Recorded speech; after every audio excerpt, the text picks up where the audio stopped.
माझा आवाज जनतेचा.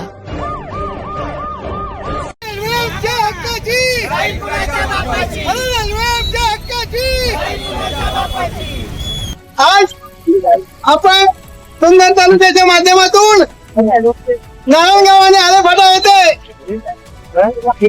पुणे मार्गे होणारी रेल्वे, पुणे चाकण खेड मंचर सुंदर संगमनेर या मार्गे जाणारी रेल्वे केंद्र शासन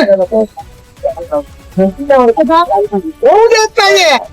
या माध्यमातून जुन्नर तालुका एक झालेला असून आजही नारायणगावला आजी माजी आमदार आणि सर्व लोकप्रतिनिधी उपस्थित होते. आम्ही तेथे उपस्थित होतो. तो कार्यक्रम झाल्यानंतर आम्ही आज आलेफाट्याला आलेलो आहोत.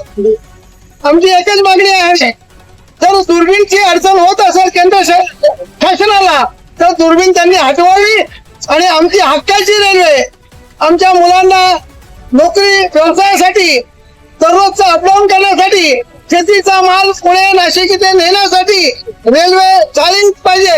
रेल्वे आमच्या हक्काची, रेल्वे आमच्या हक्काची.